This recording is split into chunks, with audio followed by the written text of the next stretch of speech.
ಇನ್ನು ರಾಹುಲ್ ಗಾಂಧಿಯವರು ನೆನ್ನೆನೆ ಕರ್ನಾಟಕದ ಒಂದು ಲೋಕಸಭಾ ಕ್ಷೇತ್ರದ ವಿವರಗಳನ್ನು ತೆಗೆದಿದ್ದೀವಿ, ಪಕ್ಕಾ ಮೋಸ ಮಾಡಿ ಅಲ್ಲಿ ನಮ್ಮ ವಿರೋಧಿ ಪಕ್ಷವನ್ನು ಗೆಲ್ಲಿಸಲಾಗಿದೆ ಅಂದರು. ಯಾವ ಕ್ಷೇತ್ರ ಅಂತ ಹೇಳಲಿಲ್ಲ, ಗೆದ್ದಿರೋ ಕ್ಯಾಂಡಿಡೇಟ್ ಯಾರು ಅಂತೇನು ಹೇಳಿಲ್ಲ. ಅವರು ಲೋಕಸಭಾ ಕ್ಷೇತ್ರ ಅಂತ ಹೇಳಿದ್ದಾರೆ. ಇವತ್ತು ಅದರ ಬಗ್ಗೆ ಮತ್ತೆ ಮಾತಾಡಿದ್ರು. 100% ಪ್ರೂಫ್ ಇದೆ ನಮ್ಮ ಹತ್ರ ಅಂತ. 100% ಪ್ರೂಫ್ ಇದೆ.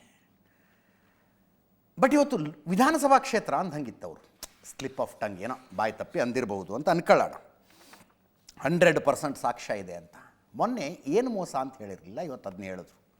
ಏಕಾಏಕಿ ದೊಡ್ಡ ಸಂಖ್ಯೆಯಲ್ಲಿ ಒಂದು ಕ್ಷೇತ್ರದಲ್ಲಿ 40, 50, 60 ವರ್ಷ ವಯಸ್ಸಿನವರು ಹೊಸದಾಗಿ ಮತದಾರರ ಪಟ್ಟಿಗೆ ಸೇರ್ಪಡೆಗೊಂಡಿದ್ದಾರೆ. ನಾವು ಪಕ್ಕಾ ಕಂಡು ಹಿಡಿದಿದ್ದೀವಿ. ಇದರಿಂದ ಎಲೆಕ್ಷನ್ ಕಮಿಷನ್ ಆಗಲಿ, ಎಲೆಕ್ಷನ್ ಕಮಿಷನ್ನಿನ ಅಧಿಕಾರಿಗಳಾಗಲಿ ತಪ್ಪಿಸ್ಕೊಳ್ಳೋದಕ್ಕೆ ಸಾಧ್ಯನೇ ಇಲ್ಲ. ಅಷ್ಟು ಪ್ರೂಫ್ ಇದೆ ನಮ್ಮ ಹತ್ರ ಅಂತ ಮತ್ತೆ ಕರ್ನಾಟಕದ ಮಾತಾಡಿದ್ದು. ಕೇಳಿಸ್ಕೊಳ್ಳಿ ಅದನ್ನೊಮ್ಮೆ. The fact of the matter is that Election Commission is not doing its job. Now we have concrete 100% proof of Election Commission allowing cheating in a seat in Karnataka. Not 90%. When we decide to show it to you, it is 100% proof. Okay? And we just looked at one constituency and we found this. And I'm absolutely convinced that constituency after constituency, this is the drama that is taking place. Okay? Thousands and thousands of new voters. New voters. How old are they? 50, 45, 60, 65. New voters. Thousands and thousands and thousands, one constituency. Yes. And this is one thing, right? Voter deletion, voter addition. New voters who are 18, who are way above 18. So we have caught them. Okay, and I want to send a message to Election Commission. Yes, if you think you're going to get away with this, if your officers think you're going to get away with this, you're mistaken. You're not going to get away with it. Because we are going to come for you. क्या चुनाव का बहिष्कार? You got it? ಕರ್ನಾಟಕದ ಒಂದು ಕ್ಷೇತ್ರ ಅಂದರು ರಾಹುಲ್ ಗಾಂಧಿ ಅವರು. ಯಾವ ಕ್ಷೇತ್ರ ಅಂತ ಹೇಳಿಲ್ಲ, ಸಾಕ್ಷ್ಯಗಳು ಪಕ್ಕ ಇದಾವಂತ ಅವ್ರ ಹತ್ರ. DK ಶಿವಕುಮಾರ್ ಅವರು ಹೇಳಿದ್ರು ಬೆಂಗಳೂರು ಗ್ರಾಮಾಂತರದಲ್ಲೇ ನಡೆದಿದೆ ಗೋಲ್ಮಾಲು ಅಂತ. ಬೆಂಗಳೂರು ಗ್ರಾಮಾಂತರ. DK ಸುರೇಶ್ ಅವರು ಸೋತಿದ್ದ ಕ್ಷೇತ್ರ. ಡಾಕ್ಟರ್ CN ಮಂಜುನಾಥ್ ವಿರುದ್ಧ 2,69,000 ಮತಗಳ ಅಂತರದಿಂದ DK ಸುರೇಶ್ ಸೋತು ಬಿಟ್ಟರು. ಈ ಕ್ಷೇತ್ರ ನನ್ನ ತಮ್ಮನ ಕ್ಷೇತ್ರದಲ್ಲೇ ನಡೆದಿದೆ, ಈಗ ಮಾತಾಡೋದಿಲ್ಲ, ಟೈಮ್ ಬಂದಾಗ ಮಾತಾಡ್ತೀನಿ ಅಂದರು DK ಶಿವಕುಮಾರ್. ಕೇಳಿಸ್ಕೊಳ್ಳಿ. I also agree with Rahul Gandhi. Even I also have a very thorough this one. I also have made a very detailed investigation on even my Bangalore rural constituency also. Lot of golmals have been done. I don't want to disclose much. I'll come back later. DK Shivakumar ಅವರು ಸಿದ್ದರಾಮಯ್ಯನವರು ದಿಲ್ಲಿಗೆ ಹೋದ್ರು. ಇವತ್ತು cabinet ಮುಗಿಸಿ ಒಂದೇ ವಿಮಾನದಲ್ಲಿ ದೆಹಲಿಗೆ ಪ್ರಯಾಣಿಸಿದರು. ನಾಳೆ ಈ AICCಯಿಂದ, ಸೆಂಟ್ರಲ್ ಕಾಂಗ್ರೆಸ್ಸಿಂದ ಅದೊಂದು OBC ಸಲಹಾ ಸಮಿತಿ ಅಂತ ಏನು ರಚನೆ ಮಾಡಿದಾರಲ್ಲ, ಅದರದೊಂದು ಸಮಾವೇಶ ಇದೆ. ಸಿದ್ದರಾಮಯ್ಯನವರು ಸಮಾವೇಶದಲ್ಲಿ ಭಾಗಿಯಾಗಬೇಕು. ಸಮಾವೇಶ ಮುಗಿದ ಮೇಲೆ ಅನೇಕ ವರಿಷ್ಠರನ್ನು ಮೀಟ್ ಮಾಡ್ತಾರೆ. ರಾಹುಲ್ ಗಾಂಧಿಯವ್ರನ್ನ ಮೀಟ್ ಮಾಡ್ತಾರೋ ಮಾಡೋದಿಲ್ವೋ ಗೊತ್ತಿಲ್ಲ ಇನ್ನು. ಯಾಕಂದರೆ ಲಾಸ್ಟ್ ಟೈಮು ಸಿದ್ದರಾಮಯ್ಯನವರು DK ಶಿವಕುಮಾರ್ ಇಬ್ಬರೂ ದಿಲ್ಲಿಲಿದ್ದರು. ಸಿದ್ದರಾಮಯ್ಯನವರು ಇಂಡಿಯಾ ಟುಡೇ ಕರೆಸ್ಕೊಂಡು 5 ವರ್ಷ ನಾನೇ ಮುಖ್ಯಮಂತ್ರಿ, ಅರ್ಥಾತ್ ಮುಂದಿನ 3 ವರ್ಷ ನಾನೇ ಮುಖ್ಯಮಂತ್ರಿ ಆಗಿರ್ತೀನಿ, 2028 ವಿಧಾನಸಭಾ ಚುನಾವಣೆಯೂ ನನ್ನ ಲೀಡರ್ಶಿಪ್ಪಲ್ಲೇ ನಡೆಯುತ್ತೆ ಅಂದುಬಿಟ್ಟಿದ್ರು. ಅದಾದ ಮೇಲೆ ರಾಹುಲ್ ಗಾಂಧಿಯವರೇ ಮೀಟ್ ಮಾಡಬೇಕು, ಟೈಮ್ ಹೇಳಿ ಅಂತಂದರು. DK ಶಿವಕುಮಾರ್ ಅವರು ಕೇಳಿದ್ರು, ರಾಹುಲ್ ಗಾಂಧಿಯವ್ರನ್ನ ಮೀಟ್ ಮಾಡೋದಕ್ಕೆ ಟೈಮ್ ಕೇಳಿದ್ದೀನಿ, ಇನ್ನು ಟೈಮ್ ಕೊಟ್ಟಿಲ್ಲ ಅಂತಿದ್ರು. ರಾಹುಲ್ ಗಾಂಧಿ ದೆಹಲಿಯಲ್ಲೇ ಇದ್ದರು, ಇಬ್ಬರಿಗೂ ಟೈಮ್ ಕೊಡಲೇ ಇಲ್ಲ ಇಬ್ಬರಿಗೂ. ನಾಳೆ ಮತ್ತೆ ರಾಹುಲ್ ಗಾಂಧಿಯವರನ್ನ ಭೇಟಿ ಆಗ್ತಾರಾ? V don't no. 4 ಜನ ವಿಧಾನ ಪರಿಷತ್ತಿಗೆ ನಾಮನಿರ್ದೇಶನ ಆಗಬೇಕಾಗಿದೆ. 4 ಜನರ ಪಟ್ಟಿ ಹೈಕಮಾಂಡ್ ಹತ್ರ ಇದೆ. ಹೈಕಮಾಂಡ್ ಓಕೆ ಮಾಡ್ತಾ ಇಲ್ಲ. ಹೈಕಮಾಂಡ್ ಅದನ್ನು ಓಕೆ ಮಾಡ್ತಿಲ್ಲ. ಇನ್ನೊಂದು ಕಡೆ ನಿಗಮ ಮಂಡಳಿಗಳ ಪಟ್ಟಿ ಇದೆ, ನಿರ್ದೇಶಕರು ಅಧ್ಯಕ್ಷರ ಪಟ್ಟಿ, ಅದು ಸ್ಟ್ರಕ್ ಆಗಿದೆ, ಅದನ್ನು ಓಕೆ ಮಾಡ್ತಿಲ್ಲ. ನಾಳೆ ಅದನ್ನು ಓಕೆ ಮಾಡಿಸ್ಕೊಳ್ತಾರಾ? We don't no.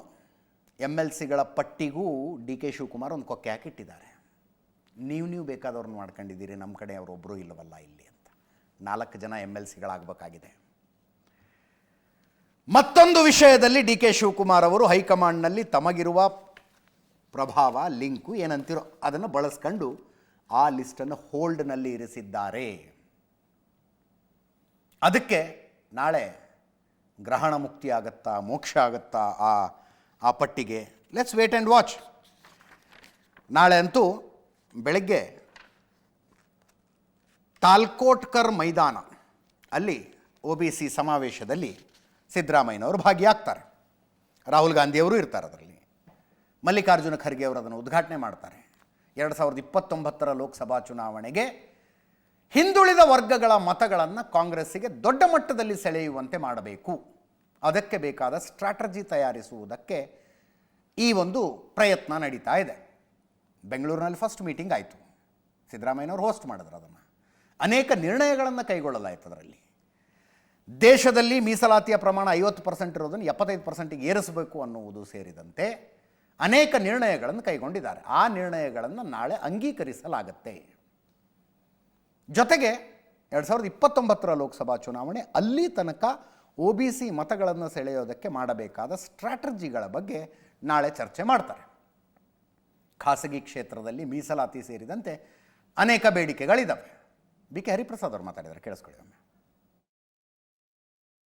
ಹಿಂದುಳಿದ ವರ್ಗದ ವಿಭಾಗದ ಅಡ್ವೈಸರಿ ಕೌನ್ಸಿಲ್ ಮೊದಲನೆಯ ಸಭೆಯಲ್ಲಿ ಸನ್ಮಾನ್ಯ ಮುಖ್ಯಮಂತ್ರಿಗಳಾಗಿರ್ತಕ್ಕಂಥ ಸಿದ್ದರಾಮಯ್ಯನವರು ಅಧ್ಯಕ್ಷತೆ ವಹಿಸಿ ಇಡೀ ರಾಷ್ಟ್ರಕ್ಕೆ ಒಂದು ಬ್ಯಾಂಗ್ಳೂರು ಡಿಕ್ಲರೇಷನ್ ಅಂತ ಹೇಳಿ ಏನು ಮೀಸಲಾತಿ ಒಂದು 50%ಗೆ ನಿಲ್ಲಿಸಿದ್ದಾರೆ ಅದನ್ನು 75% ತೆಗೆದುಕೊಂಡು ಹೋಗ್ತಕ್ಕಂಥದ್ದು ಮತ್ತು ಎಲ್ಲ ಹಿಂದುಳಿದ ವರ್ಗದವರಿಗೂ ಸಹ ರಾಜಕೀಯವಾಗಿ, ಸಾಮಾಜಿಕವಾಗಿ, ಆರ್ಥಿಕವಾಗಿ, ಶೈಕ್ಷಣಿಕವಾಗಿ ಎಲ್ಲೆಲ್ಲಿ ಅವಕಾಶಗಳು ಸಿಗುತ್ತೆ ಅಲ್ಲೆಲ್ಲ ಅವಕಾಶ ಮಾಡಿಕೊಡ್ತಕ್ಕಂಥ ನಿರ್ಣಯ ಬಹಳ ಬಹುದೊಡ್ಡ ನಿರ್ಣಯವನ್ನು ತೆಗೆದುಕೊಂಡಿದ್ದಾರೆ. ಇಡೀ ರಾಷ್ಟ್ರದ ಹಿಂದುಳಿದ ವರ್ಗದವರು ರಾಹುಲ್ ಗಾಂಧಿ ಅವ್ರ ಜೊತೆಗೆ ನಿಲ್ಲಬೇಕು ಅಂತ ಹೇಳಿ ಒಂದು ದೊಡ್ಡ ಸಭೆ ಮಾಡಬೇಕು ಅಂತ ಹೇಳಿ ತೀರ್ಮಾನ ತೆಗೆದುಕೊಂಡ್ಮೇಲೆ ಡೆಲ್ಲಿಯಲ್ಲಿ ತಾಲ್ಕಟೋರಾ ಸ್ಟೇಡಿಯಂ ಒಂದು ಇಡೀ ರಾಷ್ಟ್ರದಿಂದ ಬರ್ತಕ್ಕಂಥ ಹಿಂದುಳಿದ ವರ್ಗದ ನಾಯಕರ ಒಂದು ಸಭೆ ಮಾಡಿ ಬ್ಯಾಂಗ್ಳೂರು ಡಿಕ್ಲರೇಷನ್ ಏನು ಮಾಡಿದ್ದೀವಿ ಅದಕ್ಕೆ ಎಲ್ಲ ಒಪ್ಪಿಗೆಯನ್ನು ಪಡೆದು ಮುಂದೆ ಬರ್ತಕ್ಕಂಥ ದಿನಗಳಲ್ಲಿ ಅಕ್ಟೋಬರ್, ನವೆಂಬರಲ್ಲಿ ಒಂದು ಬಹುದೊಡ್ಡ ಒಂದು 10 ಲಕ್ಷ ಜನವನ್ನು ಸೇರಿಸಿ ರಾಷ್ಟ್ರದಲ್ಲೆಲ್ಲಾದರೂ ಒಂದು ದೊಡ್ಡ ಬಹಿರಂಗ ಸಭೆ ಮಾಡಬೇಕು ಅನ್ನೋ ತೀರ್ಮಾನ ಇದೆ. ಮತ್ತು ಇಡೀ ರಾಷ್ಟ್ರದಲ್ಲಿ ಎಲ್ಲ ರಾಜ್ಯದಲ್ಲೂ ಸಹ ಒಂದೊಂದು ಹಿಂದುಳಿದ ವರ್ಗದವರ ಸಮ್ಮೇಳನವನ್ನು ಮಾಡಬೇಕು ಅಂತ ಹೇಳಿ ತೀರ್ಮಾನ ಆಗಿದೆ.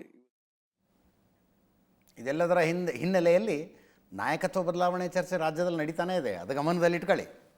KN ರಾಜಣ್ಣ ಅವರು ಮತ್ತೊಮ್ಮೆ ಮಾತಾಡಿದ್ರು. ಸೆಪ್ಟೆಂಬರ್ ಕ್ರಾಂತಿ, ಅಕ್ಟೋಬರ್ ಕ್ರಾಂತಿ ಅಂತ ಹೇಳಿದ್ರು ಅವರು. ನಾನು ಹೇಳಿದ್ದೀನಿ ಅಂದರೆ ಹಾಗೆ ಆಗತ್ತೆ.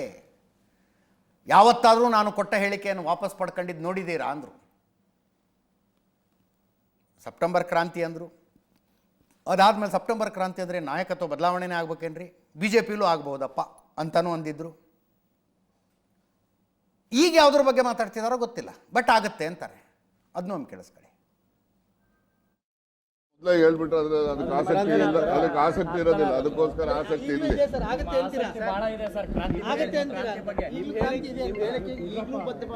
ಹೌದಲ್ಲ, ಇದನ್ನಲ್ಲ ಯಾವತ್ತು ನಾನು ಹೇಳಿದ್ದನ್ನ ಮಾಧ್ಯಮದಲ್ಲಿ ತಪ್ಪು ಹೇಳಿದ್ದಾರೆ, ನಾನು ಆ ಥರ ಹೇಳಿಲ್ಲ ಅಂತ ಇದುವರೆಗೆ ಯಾವ್ದಾನ ಒಂದು ಇನ್ಸ್ಟೆನ್ಸ್ ಇದೆಯಾ?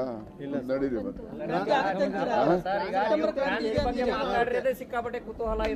ಅಕ್ಟೋಬರ್ ಇಂದ ಕ್ರಾಂತಿ ವೀರ ರಾಜಣ್ಣ ಅಂತ ಕರಿಬಹುದು ಸರ್. ಕ್ರಾಂತಿ ವೀರ ನನಗೆ ಯಾಕಪ್ಪ ಹೇಳಕ್ ಹೋಗ್ತೀನಿ? ನಡೀರಿ. ಕ್ರಾಂತಿ ಈಗ ನೋಡಿ, ಕೆಲವು ಏನೇನು ಪ್ರಕ್ರಿಯೆಗಳು ನಡೀತವೆ, ಆ ನಡೀತಕ್ಕಂಥವನ್ನ ಕೆಲವು ಜನ ಒಳಗಡೆನೆ ಇಟ್ಕೊಂಡಿರ್ತಾರೆ. ಆದ್ರೆ ಅದು ನಾನು ನಿಮ್ಮನ್ನು ನೋಡ್ತಿದ್ದಂಗೆನೆ ಒಳಗಡೆ ಇಟ್ಕೋಬಾರ್ದು, ಹೇಳ್ಬೇಕು ಅಂತ ಹೇಳ್ತಾ ಇದ್ದೀನಿ. ಮೊದಲೇ ಹೇಳ್ಬಿಟ್ರೆ ಅದು